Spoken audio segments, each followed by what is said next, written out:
Hi అండి. Welcome back to my channel Umashri. Friends, ఈరోజు recipe వచ్చేసి ప్రాన్స్ కర్రీ. ఈ ప్రాన్స్ కర్రీ చాలా అంటే చాలా సింపుల్గా, అంతే టేస్టీగా ఎలా ప్రిపేర్ చేసుకోవాలో నేను మీకు ఈ వీడియోలోని చూపిస్తాను. ఫ్రెండ్స్, ఈ ప్రాన్స్ కర్రీ చాలా అంటే చాలా రకాలుగా మనం ఇంట్లోనే ప్రిపేర్ చేసుకోవచ్చు.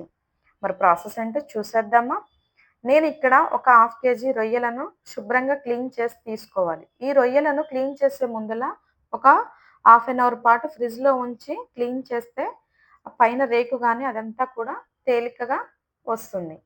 ఈ క్లీన్ చేసుకున్న రొయ్యల్లోని ఒక హాఫ్ టీ స్పూన్ ఉప్పు, ఒక పావు టీ స్పూన్ పసుపు వేసి ఒక 2 నిమిషాల పాటు కలిపి పక్కన పెట్టుకోవాలి. ఫ్రెండ్స్, నేను ఇక్కడ జీలకర్ర, వెల్లుల్లి మసాలా ప్రిపేర్ చేసుకుంటున్నాను. ఈ మసాలాను రోట్లోనే నూరి తీసుకుంటున్నాను ఫ్రెండ్స్. ఈ కూరకి ఈ కాంబినేషన్ చాలా అంటే చాలా టేస్ట్‌ని అందిస్తుంది. అల్లం వెల్లుల్లి పేస్ట్ కూడా ఫ్రెండ్స్ రోట్లోనే నూరి తీసుకుంటున్నాను. ఒకసారి ఇలా కూడా మీరు ఒకసారి ట్రై చేసి చూడండి. ఇక్కడ స్టవ్ ఆన్ చేసి ఒక ప్యాన్ పెట్టి, ప్యాన్ కాస్త వేడెక్కిన తర్వాత అందులోని సరిపడా ఆయిల్ వేసుకోవాలి. ఫ్రెండ్స్, ఈ రొయ్యల కూర చపాతీలోకి కానీ పరోటాలోకి కానీ చాలా అంటే చాలా సూపర్ కాంబినేషన్. ఒకసారి మీరు కూడా ట్రై చేయండి. ఆయిల్ కాస్త వేడెక్కిన తర్వాత అందులోనే ఒక 2, 3 యాలకులు, ఒక 2, 3 దాల్చిన చెక్క, ఒక 2, 3 లవంగాయలు, ఒక 2 బిర్యానీ ఆకులు వీటిని వేసి కాస్త వేయించుకోవాలి. నేను ముందుగా ఇక్కడ ఒక 2, 3 ఉల్లిపాయలను మిక్సీ పట్టి వేసుకుంటున్నాను. తాలింపు రాంగ్లని ఈ పేస్ట్ తాలింపులో వేసుకోవాలి ఫ్రెండ్స్.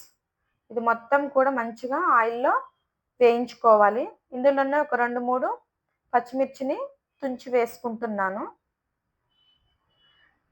ఫ్రెండ్స్, చాలా అంటే చాలా సింపుల్ ఫ్రెండ్స్. బ్యాచిలర్స్ అయినా సరే ఇలా సింపుల్‌గా ప్రిపేర్ చేసుకోవచ్చు. ఒకసారి ట్రై చేయండి. తాలింపు వచ్చిన తర్వాత అందులోనే గుప్పెడు పుదీనా కడిగి వేసుకోవాలి.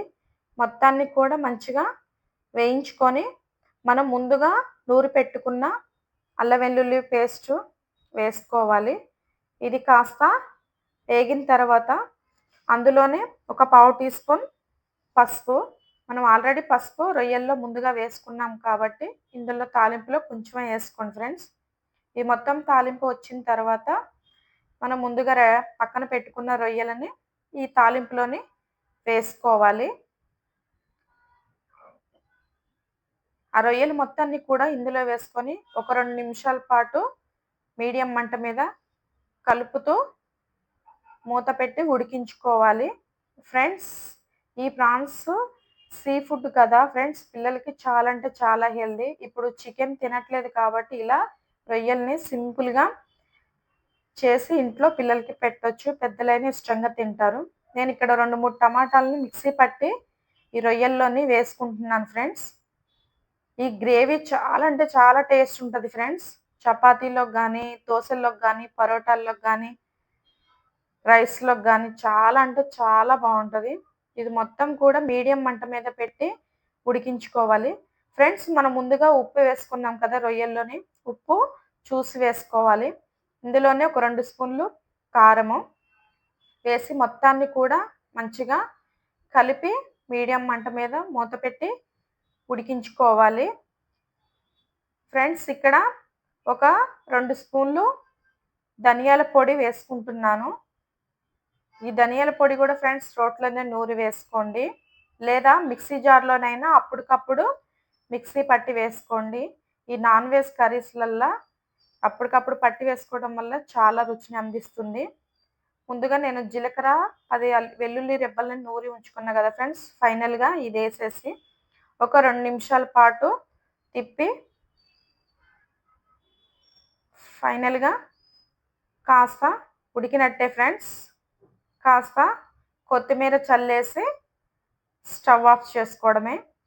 ఫ్రెండ్స్, వీడియో ఎక్కడా కూడా స్కిప్ చేయకోకుండా చూడండి. ఎలా వచ్చిందో కామెంట్ బాక్స్‌లో కామెంట్ చేయండి.